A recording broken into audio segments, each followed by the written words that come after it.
مرحبا، اليوم سوف أشرح لكم كيفية تركيب مكنسة ديب كلين بريمير من بيسال التي تتميز بخاصية الشفط الدائري لتجفيف سريع للأسطح وتقنية الأشعة الحرارية التي تحافظ على درجة حرارة الماء لتجربة تنظيف احترافية.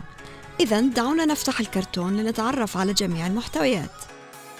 هذا دليل المستخدم ليساعدك في عملية التركيب والتشغيل والفك والتنظيف.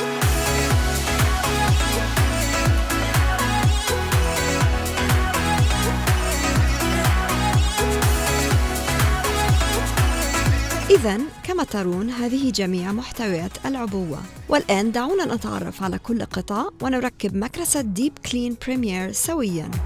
هذا المقبض ويحتوي كما ترون على براغي مثبتة في أعلى المقبض، نقوم بفكها ووضعها جانباً لاستخدامها لاحقاً. سنركب المقبض العلوي بأعلى المكنسة بزلقة على القاعدة السفلية حتى نسمع صوت النقرة، ثم نستخدم مفك براغي موجب كهذا ونقوم بربط المقبض العلوي بالبراغي الطويلة في المكان المخصص لذلك خلف المقبض. نقوم بتثبيت حامل الأداة العلوية مع المقبض العلوي عن طريق شبك النصف السفلي في البداية ثم النصف العلوي، وبعدها نركب الحامل العلوي للخرطوم خلف المقبض العلوي حتى نسمع صوت النقرة، ثم نقوم بتثبيته بالبرغي الصغير.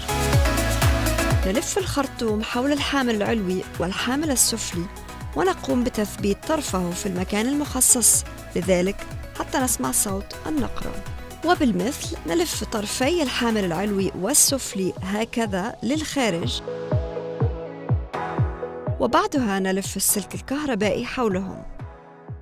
نقوم بتركيب أداة البقعة الصعبة في طرف الخرطوم حتى نسمع صوت النقرة، وأداة الزوايا هنا في الأسفل. وهذا كل شيء يخص تركيب مكنسة ديب كلين بريمير، والتي كما ترون أصبحت جاهزة لمرحلة التشغيل والتنظيف. لمعرفة طريقة التشغيل وطريقة التنظيف المختلفة لهذه المكنسة قوموا بمشاهدة الفيديو المخصص لذلك من خلال الرابط الظاهر على الشاشة. أتمنى أن يكون قد نال إعجابكم واستفدتم.